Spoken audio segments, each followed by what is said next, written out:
Thank you. Welcome to our 2020 Day of Service Grant Competition Training and Technical Assistance webinar. Thank you for attending today. My name is Sarah Fry, and I am the Day of Service Program Officer with the Corporation for National and Community Service, also known as CNCS. I will be joined today by my colleagues Tracy Siebel, Senior Grants Management Specialist with their Office of Grant Administration, and Liz Jung, Financial and Program Analyst with their Office of the Chief Risk Officer.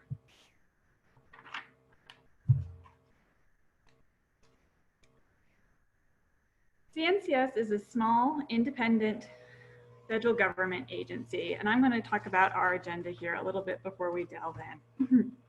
We will provide an overview of CNCS's Day of Service grant competition and have time at the end for questions. At the end, we have included a link where a recording of this webinar will be posted. Also on this webpage, you can find the Notice of Funding Opportunity, or NOFO, application instructions, and FAQs.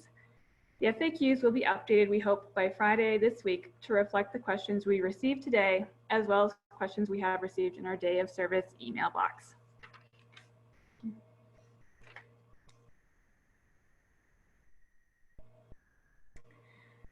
So CNCS's mission is to improve lives, strengthen communities, and foster civic engagement through service and volunteering. As the nation's largest grant maker in support of service and volunteering, CNCS engages Americans of all ages and backgrounds in service to their communities each year through AmeriCorps, Senior Corps, and other programs. AmeriCorps provides opportunities for approximately 75,000 Americans each year to serve their communities and country through 3 sub-programs: AmeriCorps NCCC, AmeriCorps Vista, and AmeriCorps State and National.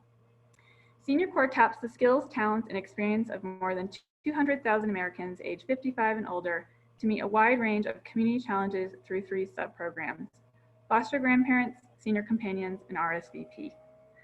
The Volunteer Generation Fund supports voluntary organizations and state service commissions in boosting the impacts of volunteers in addressing critical community needs. Finally, and what we're here to discuss today, Congress has also charged CNCS with promoting and engaging Americans in service on Martin Luther King Jr. Day of Service in January and September 11th National Day of Service and Remembrance.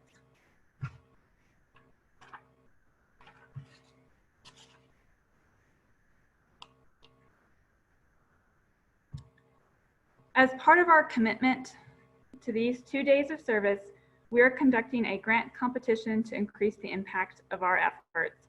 These 2 days of service have similar purposes aimed at mobilizing Americans to volunteer on or near these 2 days of service, as well as to commit to serving in the future.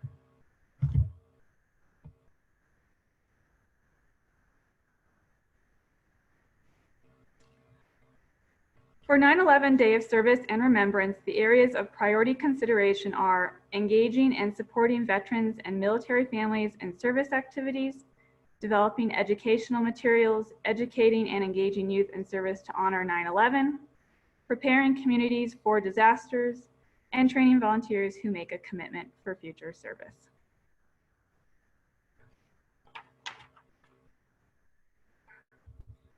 For MLK Day of Service, the areas of priority consideration are providing support and or facilitating access to services and resources for economically disadvantaged people, and like 9/11, training volunteers who make a commitment for future service. We want to state that priority consideration does not guarantee funding. You will also see that we check applications against review criteria listed in the NOFO starting on page 10.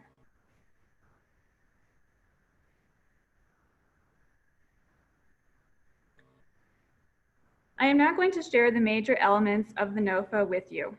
First, I encourage you to read the NOFO and application instructions carefully and thoroughly, as we cannot cover everything in this webinar. As you're developing your application and planning your project, I also encourage you to refer back to them. The purpose of these grants is to support community-based volunteer activities commemorating 2 important nationally recognized days.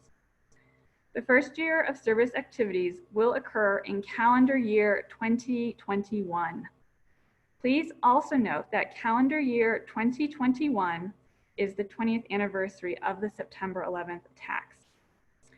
The following entities are eligible to apply: Indian tribes, institutions of higher education, local and state governments, and nonprofit organizations. There is additional eligibility criteria and information on pages 4 and 5 of the notice. Organizations can apply for one or both days of service competitions. If your organization decides to apply for both, you will need to submit 2 separate applications.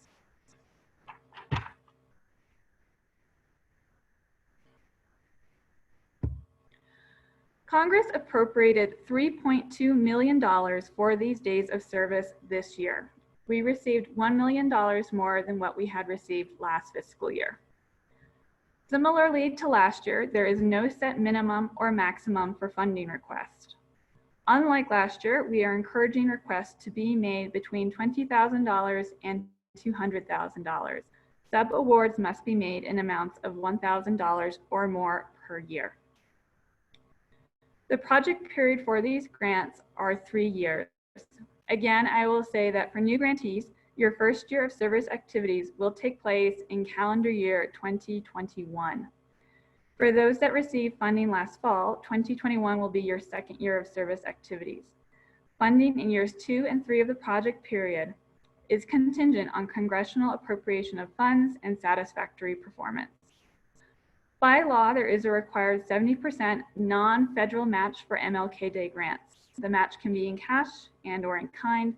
There is no match required by law for 9/11 Day grants, and therefore we are not requiring one in this competition.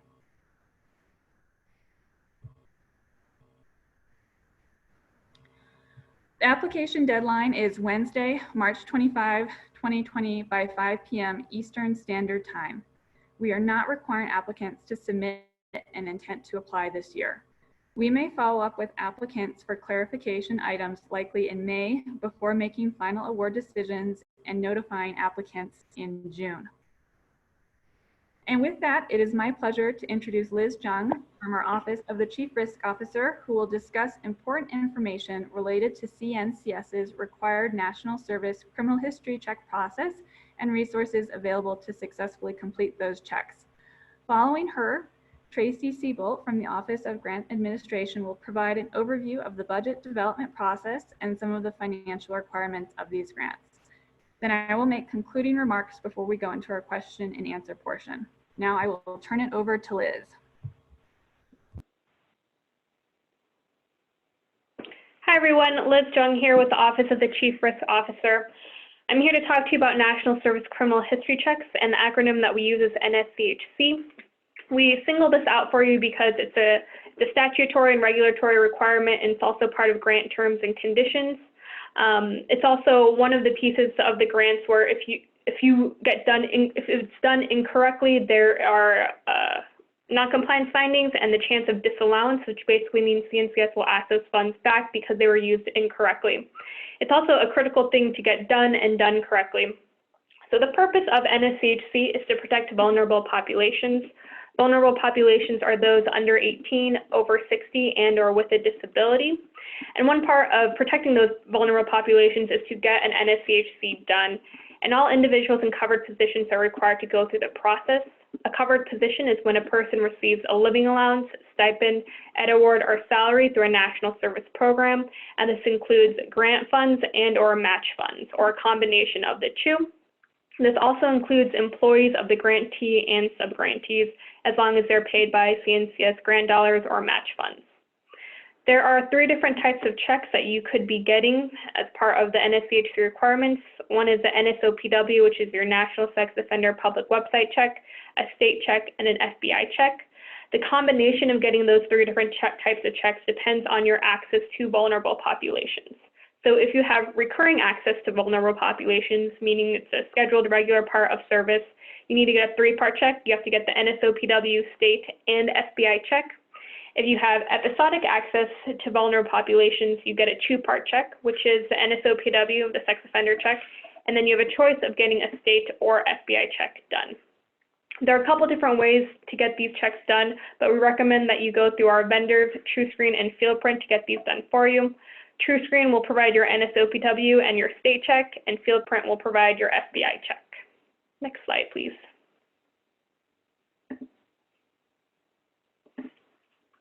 So I usually do a much more in-depth hour-long training on NSCHC, and after you're awarded the grant, you probably will be attending one of those trainings, but want to just do a quick overview of what I just said. I know that there is a lot involved with getting an NSCHC done. In addition to knowing who needs to get the checks done and what types of checks need to be done, there are timing requirements and documentation requirements throughout the entire process. And again, NSCHC is one of those parts of your grant where if done incorrectly, you will get a monitoring finding and there is a chance of disallowance, meaning CNCS will ask for those dollars back. So again, real quickly, who needs to get these checks done? If you are in a covered position, so that's individuals who are serving or working through a national service program where they receive a living allowance, stipend, ed award, or salary, and that includes that they're paid with federal funds or match funds or a combination of the two. And then if they have access to vulnerable populations, they're required to get these checks done. The different types of checks depend on the access that you have to the vulnerable populations. So again, if you have recurring access, which is the ability on more than one occasion to approach, observe, or communicate a person through physical proximity or electronic or telephonic communication, you need to get the 3-part check done. That's your NSOPW, the National Sex Offender Public Website Check, State Check, and SBI Check. And then if you have episodic or no access to vulnerable populations, you only need to get a 2-part check done, which is your NSOPW and NSOPW, and then you have a choice of getting your state and or FBI check done. We have a lot of information about this available on the website on our Knowledge Network page. There's a link there at the bottom of the site. But again, remember, it's critical to get this stuff done and get it done correctly. And it's beyond just knowing what types of checks to get. There are time requirements and documentation requirements for that. So very brief overview, just want to make sure that you are aware of this requirement as you are applying for this grant, and happy to answer any questions afterwards, but that's all I have and happy to pass it over to Tracy. Thank you.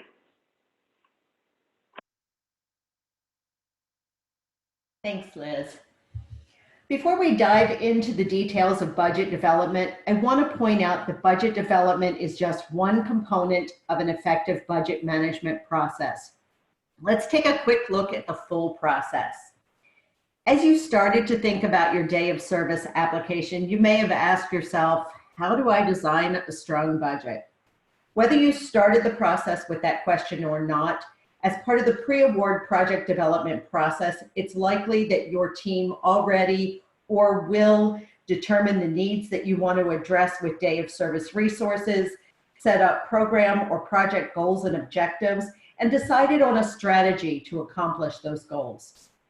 To develop the budget, applicants must then translate that strategy into dollars to prepare a budget that's aligned with the stated program goals and objectives.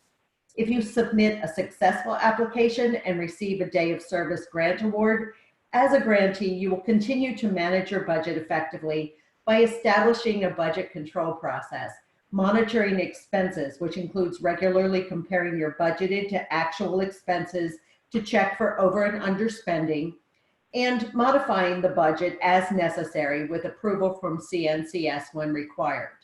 Today, we're focusing on that budget preparation process.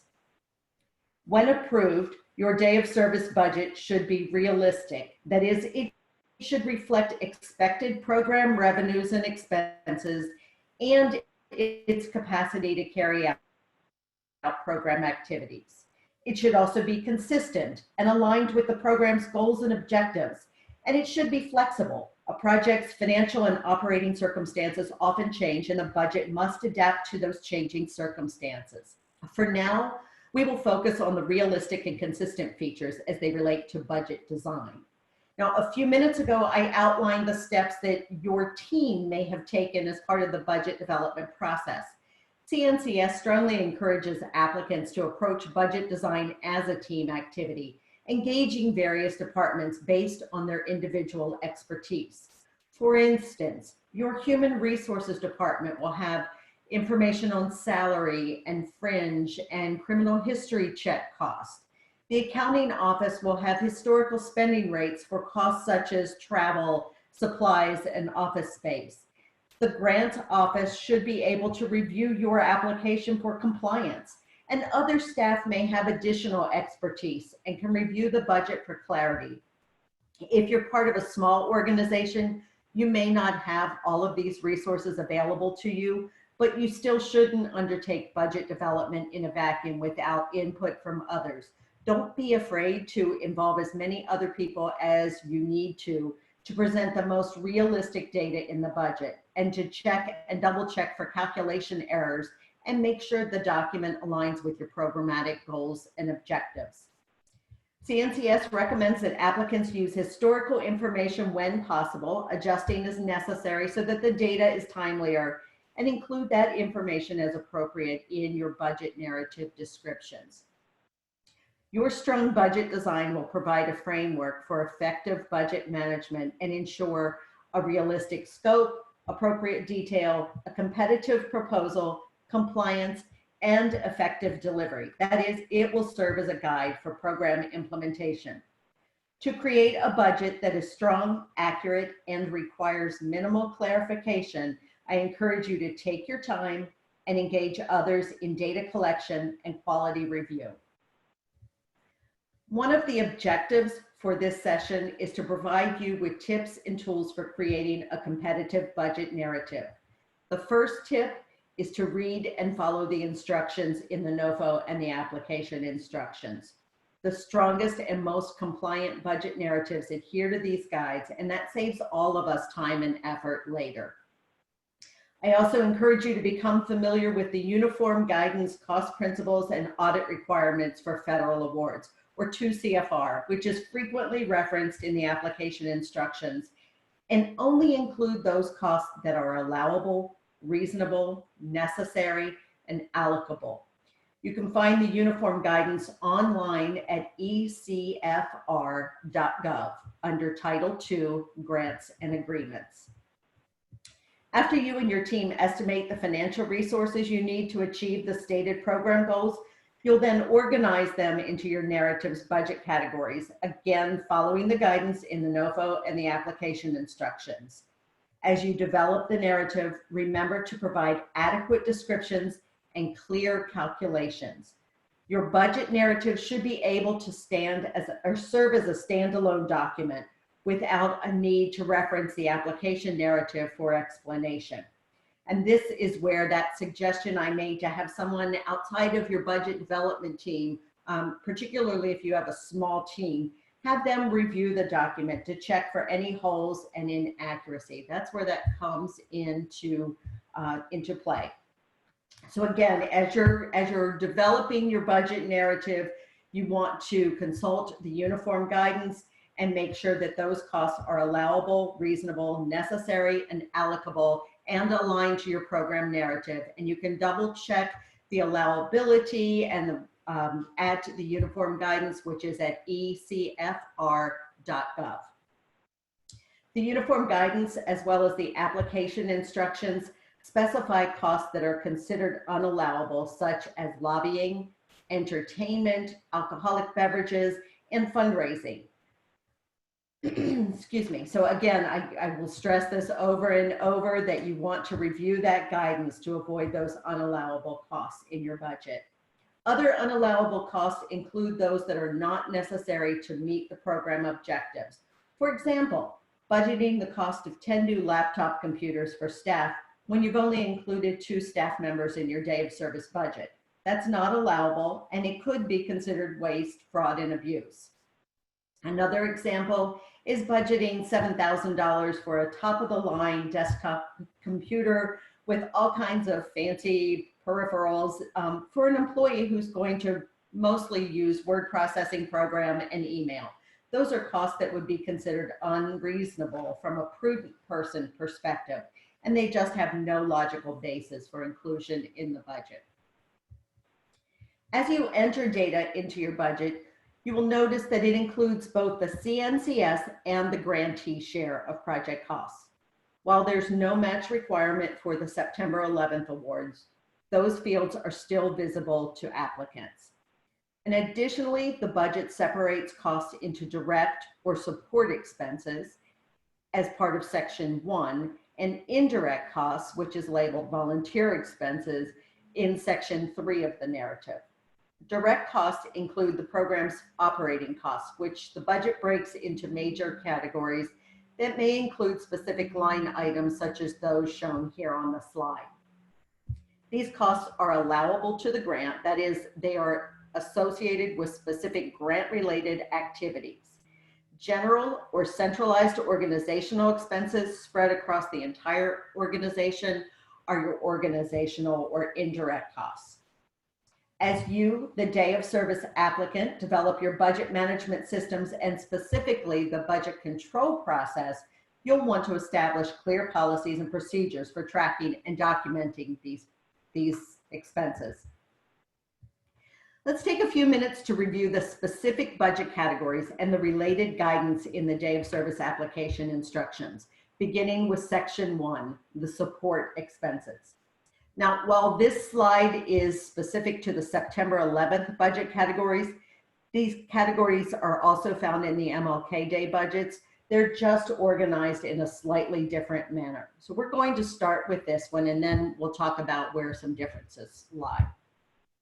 So first we start with the project personnel expenses section, and there you should individually list each staff position supported by the grant and provide a summary of the individual's responsibilities, the annual salary, the level of effort as a percentage of full-time equivalent devoted to the award. And remember to only include positions supported by the application narrative, and make sure not to include the value of direct community service performed by volunteers, unless it's for organizational functions such as accounting, auditing, or training. In the personnel fringe benefits section, you'll identify the type of fringe benefit. For example, FICA, workers' compensation, retirement, state unemployment, your 401k, and you'll give the cost for each staff member. The fringe benefit cost should align with your salary lines. That is, it should only include the staff that's also included in the personnel expenses section.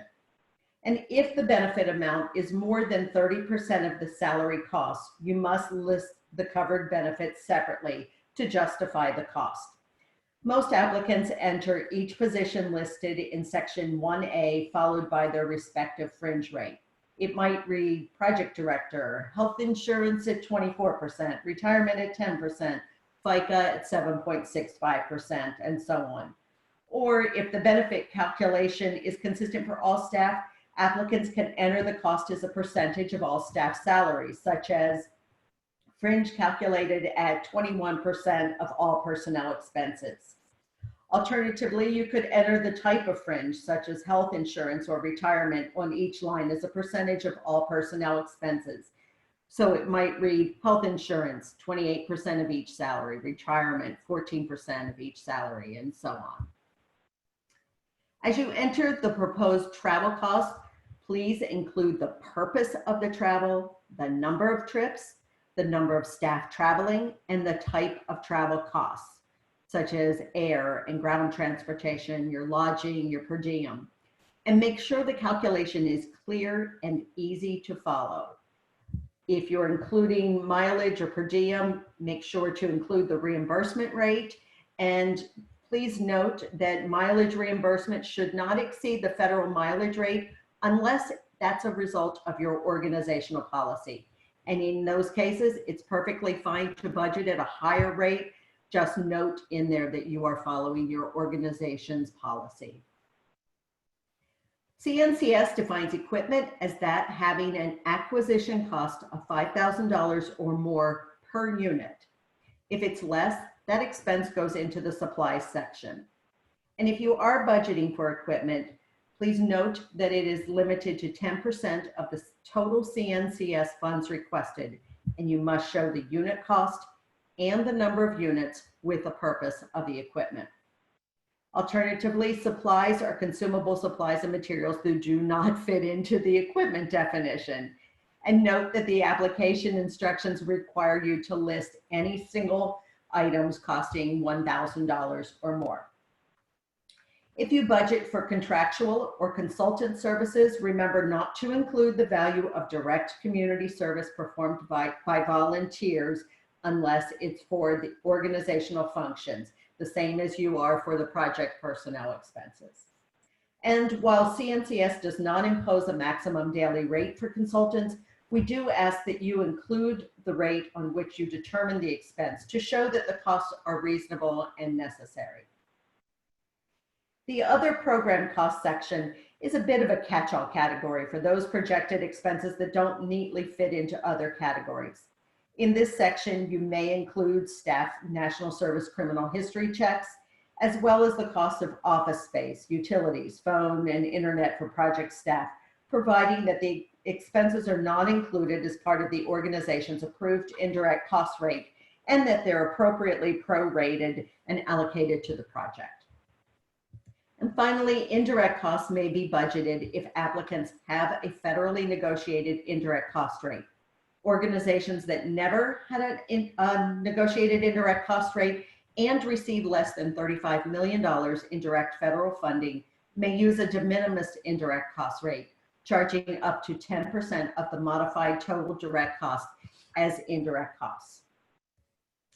As I said before, the MLK Day budget categories are very similar to the September 11th categories. There are just a few differences.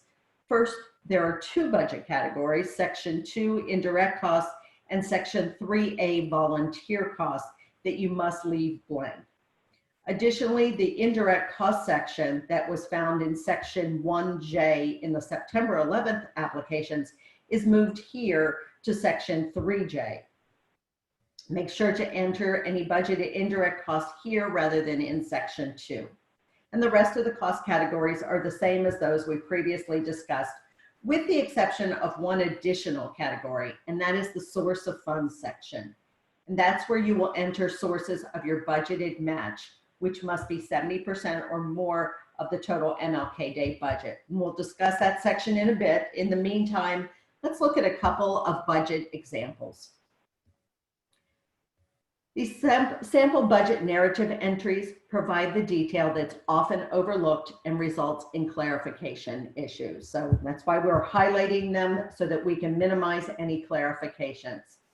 Note here that the project personnel expense line includes the title, a short description of the individual role, the annual salary, and the percentage of time that's allocated to the project. This is the level of detail we expect to see when you are budgeting for personnel expenses. The supplies section lists the type of supplies that are included in the event supplies and an average cost per person, and provides enough detail related to the laptop for the reviewer to understand that this is a reasonable and necessary cost, not that $7,000 per desktop that we referenced earlier.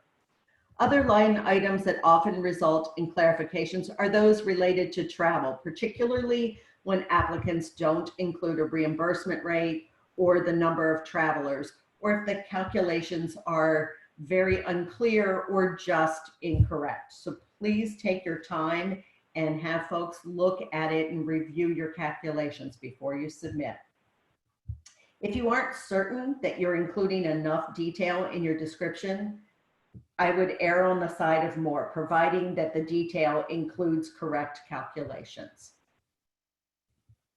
Let's move on and talk about administrative costs, which are general or centralized costs that support the project. They do not include specific project costs, and they may be included in an organization's indirect cost rate agreement if one exists.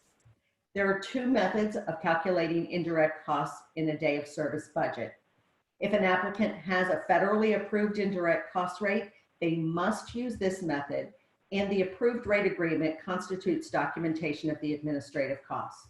Be sure to specify the cost type, whether it's provisional, predetermined, fixed, or final, and supply the rate and the base on which it is calculated, such as salaries or direct costs.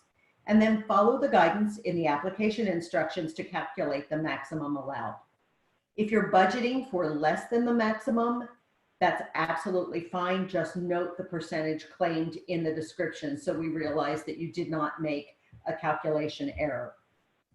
And applicants must also enter the details of their approved negotiated indirect cost rate agreement in eGrants using the guidance in the application instructions. And please make sure that that budgeted rate matches the rate details you enter into eGrants. Organizations that never at any point in time held a federally negotiated indirect cost rate, and who receive less than $35 million in direct federal funding may indefinitely use a de minimis rate of 10% of modified total direct costs. It's important to note that if this option is elected, the organization must use it consistently across all of the organization's federal awards.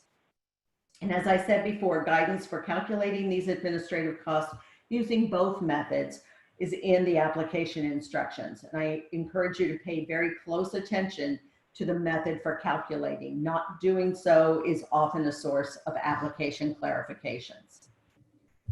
So let's discuss the source of funds section for MLK budgets that I mentioned earlier. In this section, MLK Day applicants won't list budget categories or line item costs. Rather, you will enter the source of the resources covering the specific line item expenses. Under Budget Section 3 tab, you'll find a link to enter the source of matching funds as shown here. And once you click that link, a new screen will open for you to enter the source. Please be sure to note the amount of your match, whether the match is secured or proposed, the classification, that is whether it's cash or in kind, and the type of source, whether it's private, state or local government, or federal government, and enter that in all of the appropriate fields. And remember to please update this section as well as your indirect cost section after making any budget revisions so that it reflects all of your changes.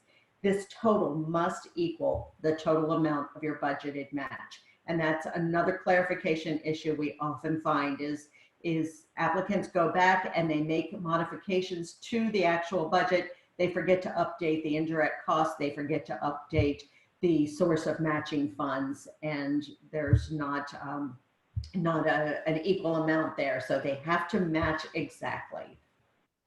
When complete, the source of funds section might include content similar to this example. Note that this only includes the source of match, not those specific sections or the line items in your budget that are covered by the matching funds. When you're entering this information, please also make sure to watch using those drop-down menus. It's really easy to change the selected type of source, and incorrectly entering the source could result in additional clarifications. So just take care. And as long as we're discussing matching resources for the MLK Day Awards, I want to caution you that if a cost is unallowable as part of the CNCS share, it is also unallowable as part of the grantee share or your required match.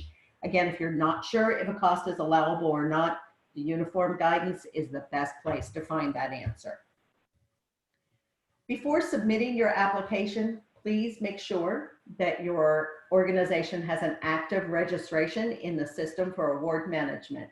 If you're applying for the first time, I recommend that you apply early, as it may take a while to activate the registration. And you should know that this is a free service. You should never, ever pay for a SAM registration. You also want to make sure you submitted your operational and financial management survey and all required attachments to CNCS if you are a new or recompeting applicant requesting $75,000 or more of CNCS funds, or you are a new to CNCS applicant requesting any amount of funding. You also want to make sure you submitted your most recent single audit to the Federal Audit Clearinghouse if required, and your Form 990 to GuideStar, and that if you have a federally negotiated indirect cost rate, you've entered those details into eGrants. And details for all of these actions are in the NOFO and the application instructions. And finally, I want to draw your attention back to this slide that I shared earlier. I encourage you to keep this checklist nearby as you develop your budget, and frequently consult it as a budget development guide and quality assurance checklist. Many of last year's submitted budgets required extensive revisions, and in part because they did not follow the points outlined here. So you'll save yourself a great deal of follow-up effort by checking your proposed budget against this checklist before submitting it to CNCS. And with that, I will pass the presentation back to Sarah.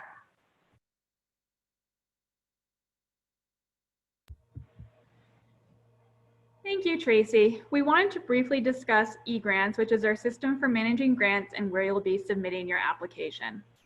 If you don't have an eGrants account, your first step will be getting one. If you already have one, you do not need to get another one for this grant competition. You can use the same one you already have and will select the day of service NOFO when you go to apply. We encourage you to go into eGrants early so you can become familiar with the screens, the information that it's asking for, and avoid any technical issues. Do not wait until March 25 to go into eGrants. Furthermore, please make sure your agency's authorized representative has their own eGrants account. Your authorized representative is your agency's designated legal signing authority. They will have to be the one to submit the application and sign off on the terms and assurances of the grant. More information on the authorized representative and electronic submission of the application is available on pages 8 and 9 of the NOFO.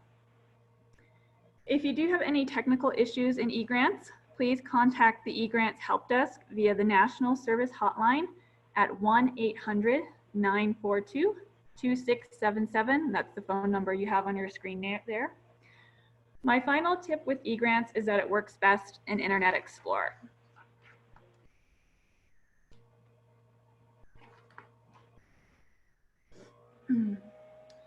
I would like to conclude by directing you to our competition webpage, www.nationalservice.gov/day of service. On that page, you will see our NOFO, application instructions, and FAQs.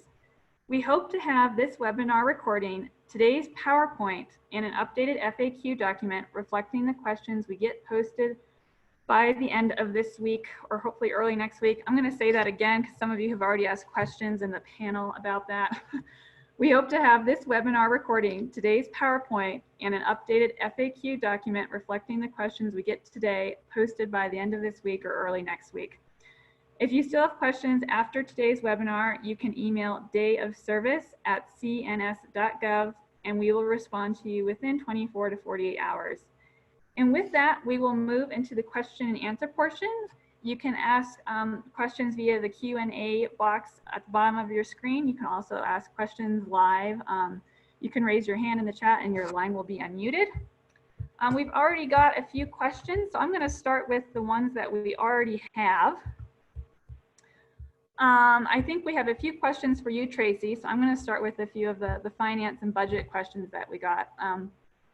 So Marissa Garagiti, I'm sorry if I'm pronouncing your name incorrectly, please forgive me. She is asking, so should the initial dollar amount you request be for all 3 years of the grant period? Thanks, Sarah. So Marissa and others, you should be submitting a 1-year budget. If you are selected to receive an award and you're submitting a continuation next year, then we'll ask for your 2nd year, your 3rd year down the road. But right now you are submitting a single year budget.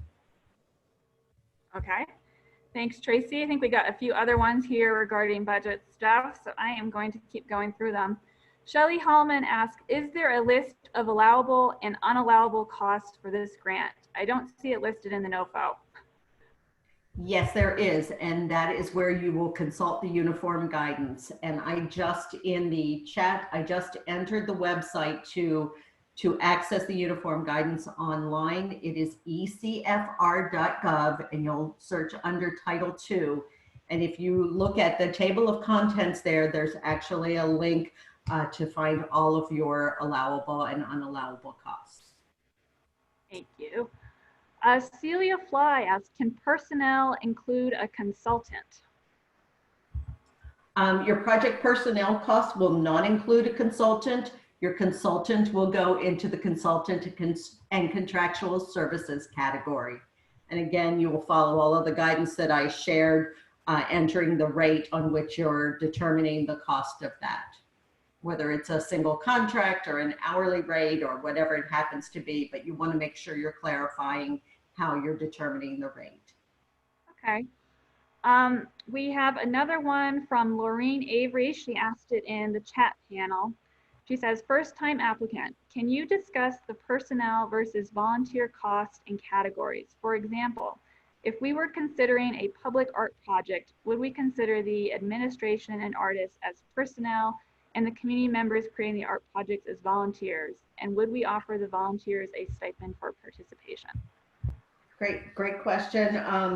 And again, it's what I was saying earlier. If you are considering these volunteers for organizational functions, and the examples I gave were accounting, auditing, training, but if it's a role that you would normally pay someone as an employee to take on, then you can consider them as part of your personnel cost as a volunteer and use the cost of their time. And you would base that on what you would normally pay them, not, I know a lot of people use the independent sector. Here's the value of volunteer service rate. That's not what you'll enter here. You will actually enter the rate that they would receive if you were paying them, but instead they're donating their service. If they're out performing community service along with you, no, you will not include the value of their time at all. Only when it is organizational functions. I think we have maybe one more here. It's in the chat box from Lori Bishop. Can a speaker's fee be budgeted under contractual line item? And that sounds like that would be one of those that would go into contractual and consultant services. You would have a contract with that speaker, and you could easily budget that as a line item there. I think we have a few more questions that are not related to budget, and I think I'm going to go to Liz's questions now related to criminal history checks. We have one here from Brandy Barnett. For the 3-part check, is that the one done in TrueScreen or the DSS check? Meaning if you select in TrueScreen state plus NSOPW, does that satisfy the requirement if you designate the state of residency? Hi, Brandy. This is Liz. It sounds like you've got some familiarity with the TrueScreen system. DSS probably sounds, I'm not sure what DSS stands for. I'm assuming it's probably how you get your state checks done. It's a state entity. But basically, if you go to TrueScreen, you can order your NSOPW and state checks. The state checks that you need to get are your state of service and state of residence if it's different. State of residence is the state the person was residing in at the time of application. And you can order that in TrueScreen. There are a couple different options for you. You can order your NSOPW plus your state of service, and then you type in the state of residence in the chat box. The other option is we're getting a little bit into the weeds here, but let's say your state of service is the state that belongs to the National Fingerprint File System, which is a system maintained by the FBI, and basically, when you participate in the NFF, it means the state results are already rolled up into your FBI checks. You don't need to get that state of service result. So you could go to TrueScreen and get your NSOPW plus your state of, and you can pick the state of service or the state of residence through that drop-down box. Yep, and then you still need to get that FBI check too. And the FBI check, again, is through field print. State and NSOPW checks are done through TrueScreen. Okay, Liz, we have one more from Kevin Green. When are the background checks due? Yep, there are different timing requirements that are related with the background checks. So your NSOPW, which is your National Sex Offender Public Website check, that must be done before the start of service or work. And your state and FBI checks must be initiated, meaning there must be one documented step beyond getting consent on no later than the first day of service or work. Another little caveat here with NSCHC, if you're using TrueScreen, which is the vendor to get your NSOPW and your state check, those TrueScreen checks must be done as in you've got the results back and you adjudicated before the person starts service or work. I have another background check one from Melissa Aranda. Do teachers listed as match need to undergo the background checks again, even though the district requires an extensive check? So yep, if you're an individual in covered position, meaning you're getting a salary, a living stipend, ed award, and it's being paid through CNCS grant funds or match funds, you do need to get NSCHC done again. We will accept pre-existing checks as long as there's been no break in service and that the grantee has access to those results. Yep, and they meet, the NSCHC requirements, so those same checks that you had gone anyways. with us.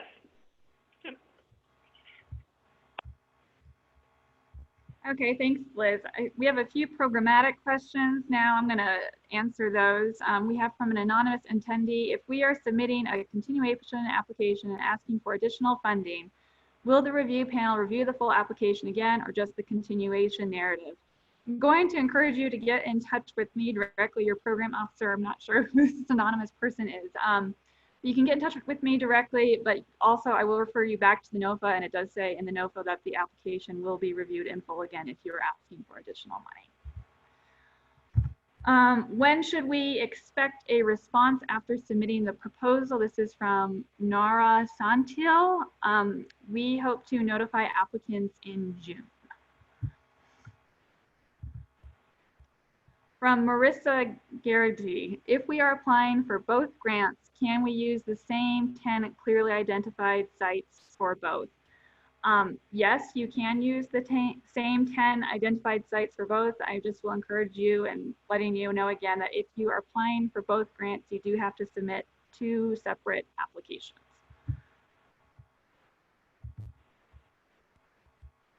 A question on performance measures from an anonymous attendee. Performance measures on new grant proposals. Should we just enter information as described in application with the dummy measure, or do we need to add in any proposal measures in our performance measures? So you are required to talk about your performance measures, meaning your goals, your outputs, in the narrative section, in the program design narrative section of your application. There is another module called the performance measure module, and there are specific instructions on that in the application instructions, and that is the module that you are putting that dummy measure into, and we are not evaluating that specific module.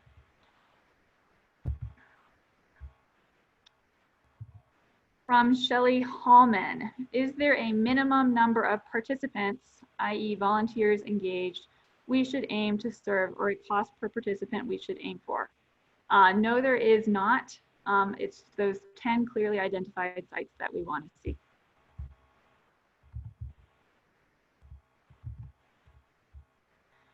Another one from Marissa: are we required to meet all the focus areas listed? No, you're not. We're not requiring you to list focus areas for this. If you have them, you can put them, but you're not required to have them.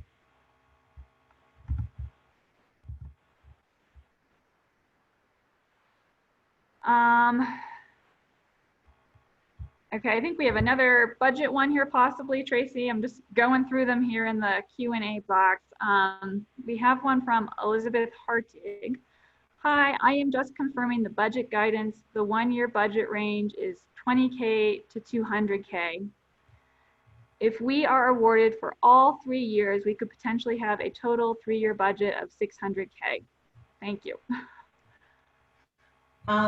You know what? That's a question that we can't answer right now because we don't know what the parameters will be for next year and the year after that. So for now, I would say focus on what the guidance is around this year's budget. And if you're selected and you're continuing on to a second year, then we can deal with that then. But we right now can't anticipate what our guidance will be around the application for next year.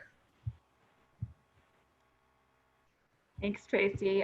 We have a question from Nara Santil again. What is the acceptance rate of the proposals received? Nara, I don't have that information off the top of my head. I believe last year we had about, I want to say 80 or 90 applications submitted, and that's for both days of service together. So that's the total number. And we awarded about 21 new grants. So that should give you some idea, hopefully. You can go on our website and I believe see the numbers specifically that were submitted in 2017. I don't think we have the 2019 applications yet.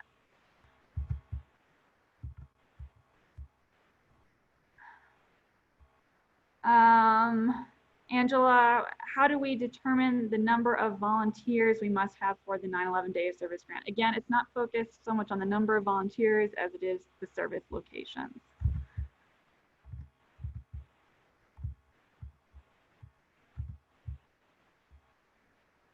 Nar, where can we find a list of past awardees? I think the best place to find them right now, at least for last year, the ones that were awarded in 2019, because we don't have those narratives posted up quite yet on our website, to my knowledge, is if you go on nationalservice.gov and click on the upper right and go into the newsroom, you can find a press release that was posted, I want to say, back last September, and it kind of has a brief synopsis of each new grantee.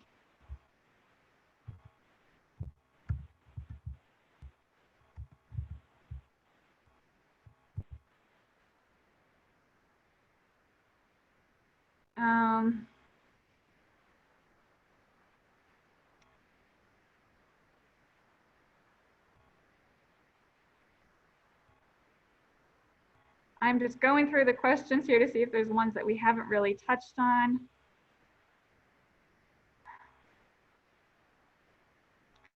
Shelley asked 10 clearly identified sites, question mark. So yes, we want 10 clearly identified sites. Sites can be communities, they can be a school, they can be a state, they can be a city, they could be a region, but you do need to clearly identify 10 sites. If you are intending to subgrant, I encourage you to look at our FAQ document. You do not necessarily need to identify your subgrantees, but you do need to talk about the process for subgranting and still be able to identify sites. And the FAQ document talks about that a little bit more.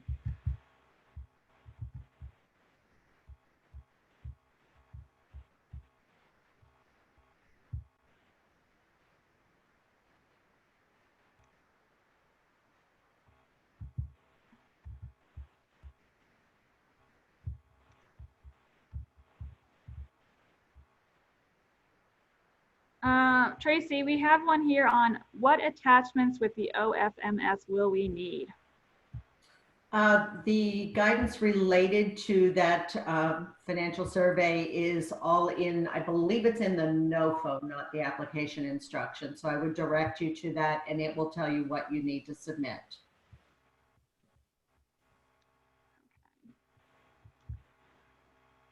Aaron Kindle is asking, what is an application ID number and how do we receive one?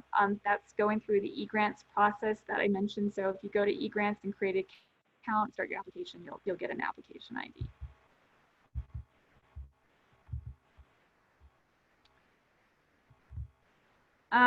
Liz, we have one from John Cross about background checks. Do background checks apply for students, parentheses college, or just faculty and staff that are supervising and volunteering? The background checks will apply to anyone who is paid by grant or match funds for their salary, an ed award, a stipend. So if the college students are being paid with grant or match funds, they will have to go through a background check. Okay. And then we have another one from Eric Jones. So the checks are before service, not for the grant, correct? So I would be okay submitting the grant and then if awarded, going forward with the checks.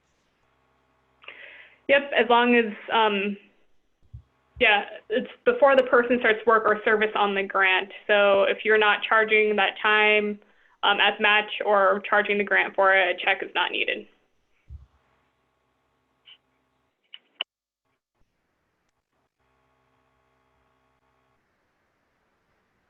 Okay, I see that we've also got some questions here in the chat, and I'm gonna go back to those that I initially noted down.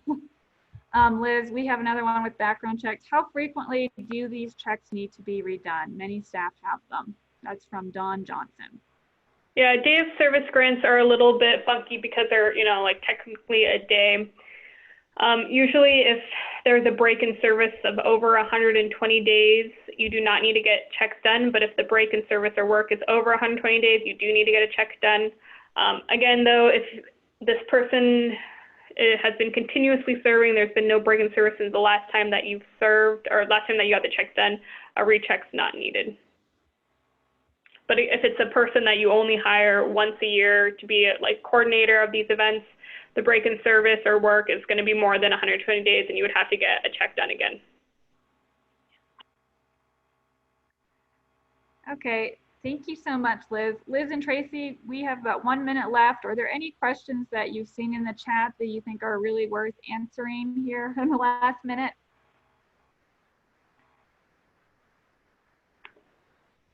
This is Liz. I just encourage people to go to our Knowledge Network page. There's a lot of resources available there.